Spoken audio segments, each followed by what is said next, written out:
प्रियो, इस उपवास काल में हम रोमी उसके 12वें अध्याय के आधार पर मसीही जीवन में आत्मिकता और मसीही जीवन में उन परिवर्तनों पर जो कि परमेश्वर चाहता है विचार कर रहे हैं। पौलुस रोमी उसके 12वें अध्याय के दूसरे पद की तीसरी लाइन में कहता है, तुम्हारा चाल चलन भी बदलता जाए और इस संसार के सदृश ना बनो, परंतु तुम्हारी बुद्धि के नए हो जाने से तुम्हारा चाल चलन भी बदलता जाए। पौलुस यहां पर चाहता है कि जब हमने प्रभु यीशु मसीह को अपना प्रभु करके ग्रहण किया है और प्रभु यीशु मसीह में हम एक नई सृष्टि बन गए हैं, तो हम अब इस संसार के सदृश ना बने, हमारी बुद्धि नहीं हो और हमारा चाल चलन भी परिवर्तित हो जाए। क्योंकि जब हमारी बुद्धि नहीं होगी तो हमारे चाल चलन में भी परिवर्तन आएगा, क्योंकि बुद्धि ही मनुष्य के सारे जीवन को नियंत्रित करती है, उसके आचरण व्यवहार को, उसके बोलचाल को, उसको सोच विचार को, सब कुछ बुद्धि के द्वारा नियंत्रित किया जाता है। और जब बुद्धि नहीं हो जाएगी तो हमारे चाल चलन में भी परिवर्तन दिखना चाहिए। यदि हमारा चाल चलन परिवर्तित नहीं हुआ है, हम पुराने चाल चलन को, पुराने आचरण व्यवहार को अपने जीवन से प्रकट कर रहे हैं, तो ये निश्चित है कि हम प्रभु यीशु मसीह में नहीं हैं। हम आज भी उसी पुराने जीवन में जी रहे हैं। जब हम प्रेरितों का काम उसके दूसरे अध्याय के पहले और दूसरे पद को देखते हैं, वहां पर पवित्र आत्मा से शिष्य परिपूर्ण होते हैं। लिखा है, जब पिंतेकुस्त का दिन आया तो वे सब एक जगह इकट्ठे थे और एकाएक आकाश से बड़ी आंधी की सी सनसनाहट का शब्द हुआ और उससे सारा घर जहां वे बैठे थे गूंज गया और उन्हें आग की सी जीभें फटती हुई दिखाई दी और उनमें से हर एक पर आ ठहरी और वे सब पवित्र आत्मा से भर गए और जिस प्रकार आत्मा ने उन्हें बोलने की सामर्थ दी, वे अन्य अन्य भाषा बोलने लगे। ये बड़े साधारण लोग, कमजोर और निर्बल लोग, समाज में जिनका कोई स्थान नहीं था, वो यहाँ पर बैठकर प्रार्थना कर रहे हैं। और जब प्रार्थना कर रहे हैं, यीशु मसीह ने कहा था कि तुम जब सामर्थ पाओगे तब मेरे गवाह ठहरोगे, तब तुम यरूशलेम से बाहर जाकर मेरी गवाही देना। और पवित्र आत्मा इन पर आती है और ये साधारण मनुष्य अन्य अन्य भाषा बोलने लगे। इनके मुंह से वो भाषाएं जिनको ये जानते भी नहीं थे वो निकलने लगी। इनके आचरण, इनका व्यवहार परिवर्तित हो गया। वो पतरस जो कि महायाजक की एक सेविका के सामने प्रभु यीशु मसीह की गवाही देने से डर रहा था और यीशु मसीह का इनकार कर रहा था और कह रहा था कि मैं उसे जानता नहीं, वो धिक्कार देने लगता है। वो पतरस पवित्र आत्मा से परिपूर्ण हो गया, उसका चाल चलन, उसका आचरण, उसका व्यवहार बदल गया, उसकी भाषा बदल गई। और 14वें पद में लिखा है, पतरस उन 11 के साथ खड़ा हुआ और ऊंचे शब्द से कहने लगा कि हे यहूदियों और हे यरूशलेम के सब रहने वालों, ये जान लो और कान लगाकर मेरी बातें सुनो। जो सिर्फ कुछ चंद लोगों के सामने, जो कि कोई अधिकार भी नहीं रखते थे, उनके सामने यीशु मसीह को स्वीकार करने से डर रहा था। लेकिन जब उसने प्रभु यीशु मसीह की सामर्थ को पा लिया और वो संसार के लोगों के सदृश यीशु मसीह को स्वीकार करने से डरता नहीं है, लेकिन अब खड़े होकर खुल्लम खुल्ला कह रहा है कि हे यरूशलेम के लोगों, हे यहूदियों और यरूशलेम के सब रहने वालों, ये जान लो और कान लगाकर मेरी बातें सुनो। वो बड़ी हिम्मत के साथ, बड़े जोश के साथ, बड़े उत्साह के साथ सुसमाचार प्रचार कर रहा है। उसका चाल चलन बदल गया। जब वो प्रचार कर रहा है, लिखा है, जब उन्होंने पतरस और यूहन्ना का हियाव देखा, जब उनकी हिम्मत देखी और ये जाना कि ये साधारण और अनपढ़ मनुष्य हैं, तो अचंभा किया। वो आश्चर्य में पड़ गए कि ये कैसे इतने हिम्मत के साथ, इतने साहस के साथ प्रचार कर रहे हैं।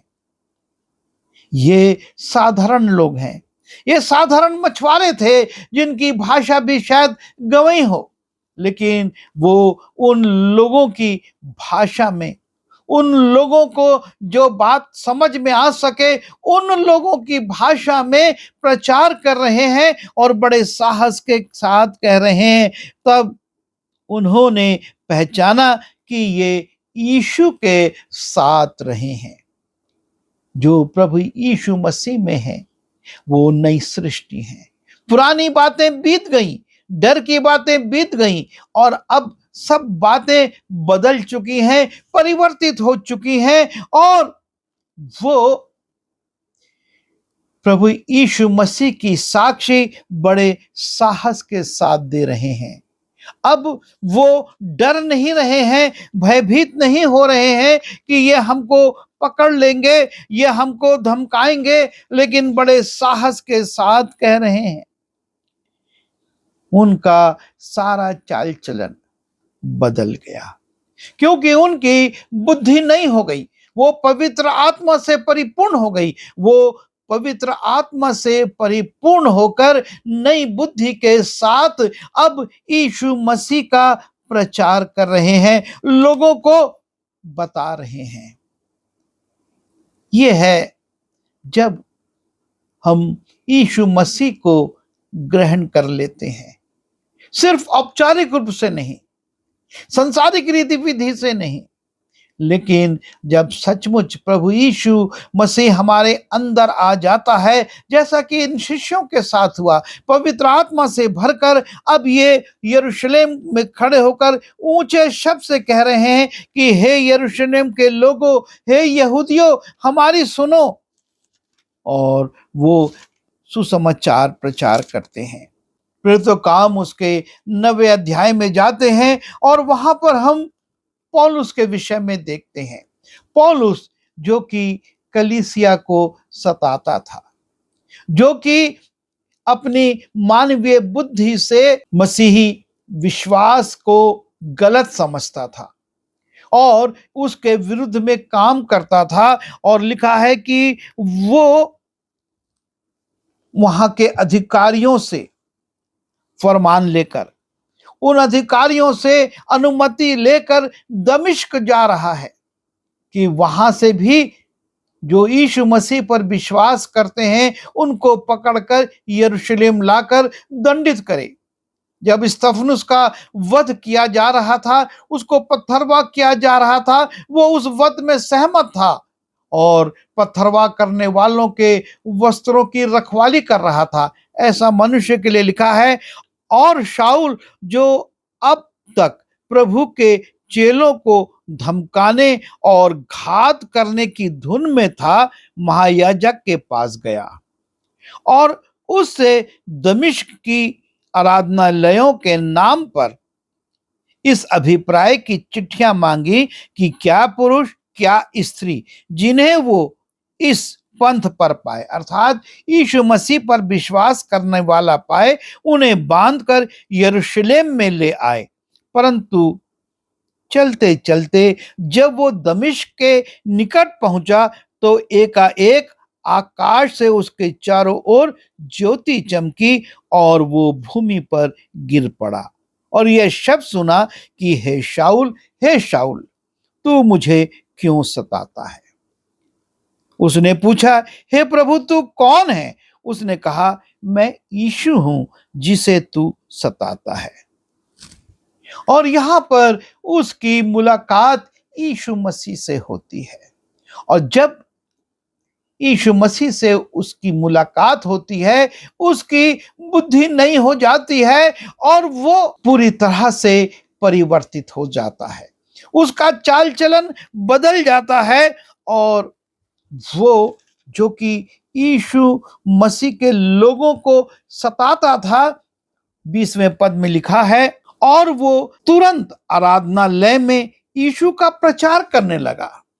जो आराधनालयों के नाम उन महायाजकों से पत्र लेकर आ रहा था कि जिनको वो इस पंथ में पाए उनको वो बांध कर यरूशलेम लाए कि उनको दंडित किया जा सके। अब लिखा है कि और वो तुरंत आराधनालयों में यीशु का प्रचार करने लगा कि वो परमेश्वर का पुत्र है। ये है जब यीशु मसीह को उसने ग्रहण किया, उसका चाल चलन बदल गया, नया हो गया। उसकी बुद्धि नहीं हो गई। जिस बुद्धि से वो यीशु मसीह की निंदा करता था, उसके मानने वालों को सताता था, वो प्रचार करने लगा कि यीशु परमेश्वर का पुत्र है। और सब सुनने वाले चकित होकर कहने लगे, क्या ये वही व्यक्ति नहीं जो यरूशलेम में उन्हें जो इस नाम को लेते थे नाश करता था? और यहां भी दमिश्क में भी इसीलिए आया था कि उन्हें बांधकर महायाजकों के पास ले जाए। परंतु शाऊल और भी सामर्थी होता गया और इस बात का प्रमाण दे देकर कि मसीह यही है, दमिश्क के रहने वाले यहूदियों का मुंह बंद करता रहा। अभी तक वो यहूदियों के पक्ष में और मसीहों को सता रहा था, उनके लिए वो काम कर रहा था और अब वो उन यहूदियों का मुंह बंद कर रहा है और प्रमाण दे रहा है और प्रमाण दे देकर उनको समझा रहा है, बता रहा है, प्रकट कर रहा है। और ये है वो संसार के सदृश्य नहीं, लेकिन उसके बुद्धि के नए हो जाने से उसका चाल चलन भी बदल गया। वो चाल चलन जो कि लोगों को यीशु मसीह पर विश्वास करने से रोकता था और विश्वास करने वालों को दंडित करता था, अब वो प्रमाण दे देकर लोगों को समझा रहा है, उनको बता रहा है। दूसरा कुरिन्थी उसके 11वें अध्याय के 22वें पद से देखते हैं और वहां पर लिखा हुआ है कि किस प्रकार से वो अब सताया जा रहा है। जो सताता था अब वो स्वयं सताया जा रहा है। वो कहता है, बार बार कैद होने में, कोड़े खाने में, बार बार मृत्यु के जोखिमों में, 5 बार मैंने यहूदियों के हाथ से 39 कोड़े खाए, 3 बार मैंने बेतें खाई और 1 बार पत्थरवा किया गया। ये सताव अब उसके ऊपर आ रहा है। उसका चाल चलन इतना परिवर्तित हो गया है कि जो पहले पत्थरवा करता था, स्तिफनुस को वो जब लोग पत्थर कर रहे थे वो उनके साथ सहमत था, और अब कहता है कि 5 बार मैंने यहूदियों के हाथ से 39 कोड़े खाए, 3 बार मैंने बेतें खाई और 1 बार पत्थरवा किया गया। यह है पौलुस के चाल चलन में परिवर्तन।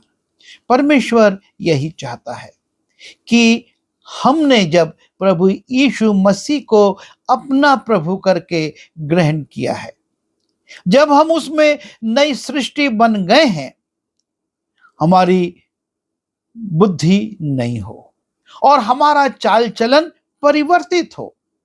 अब हम प्रभु यीशु मसीह की साक्षी देने के लिए कष्ट उठाने वाले हों, दूसरों को कष्ट देने वाले, दूसरों की निंदा करने वाले, दूसरों के का अपमान करने वाले या उनके विरुद्ध कार्य करने वाले ना हो, लेकिन अब हम पौलुस के समान, अब हम पतरस यूहन्ना के समान हिम्मत के साथ प्रभु यीशु मसीह की साक्षी दें, चाहे उसके लिए कोई भी कीमत चुकानी क्यों ना पड़े।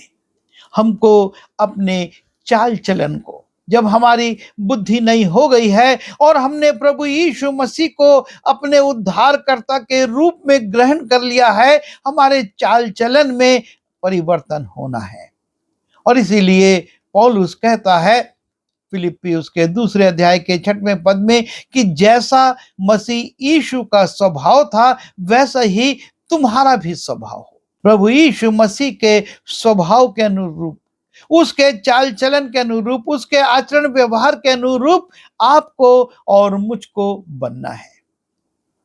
पतरस ने भी यही किया और बहुत सारी परेशानियों को झेला, जेल में डाला गया, नाना प्रकार की प्रताड़नाओं को वो सहा, लेकिन वो प्रभु यीशु मसीह की गवाही देने से नहीं चूका। और पौलुस भी बेतों की मार खाता है, जेल में डाला जाता है, कोड़े खाता है, पत्थरवाह किया जाता है, सिर्फ इसलिए कि वो यीशु मसीह की गवाही दे रहा है, जबकि पहले उसका चाल चलन क्या था इसको हम जानते हैं। और इसी चाल चलन के परिवर्तन के लिए पौलुस कहता है रोमी की मंडली को, जब हम रोमी उसके 12वें अध्याय को पढ़ रहे हैं और उसके ऊपर विचार कर रहे हैं कि इस संसार के सदृश ना बनो, परंतु तुम्हारी बुद्धि के नए हो जाने से तुम्हारा चाल चलन भी बदलता जाए। आज हम संसार के सदृश होकर यदि इस उपवास काल में अपनी दिनचर्या व्यतीत कर रहे हैं तो ये व्यर्थ होगा। हमको अपने चाल चलन पर विचार करना है, अपनी बोलचाल पर, अपनी भाषा पर, अपने आचरण व्यवहार पर विचार करना है कि इसमें परिवर्तन आया है कि नहीं। और यदि इसमें परिवर्तन नहीं है तो हमारा उपवास करना, हमारा ये 40 दिन तक धार्मिक आराधनाओं को करना व्यर्थ होगा।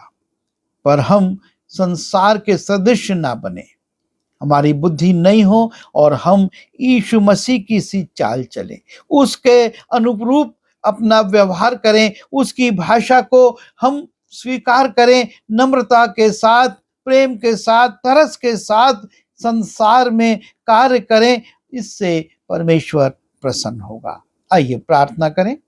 प्रभु जी, हम आपसे निवेदन करते हैं कि शक्ति दीजिए कि जब हमने आपको अपना उद्धारकर्ता माना है और आपके साथ चलना चाहते हैं, हमारे चाल चलन में, हमारे आचरण में, हमारी भाषा में, हमारी बोलचाल में, सब में परिवर्तन हो और हम आपके आचरण को अपने जीवन से प्रकट कर सकें, जिससे कि लोग ये जाने कि ये यीशु मसीह के साथ रहे हैं। जैसा कि पतरस और यूहन्ना को देखकर लोगों ने कहा, जैसा कि पौलुस को देखकर लोगों ने कहा और आश्चर्य किया, अचंभा किया, हमारे जीवन से भी लोग अचंभा करने वाले हों।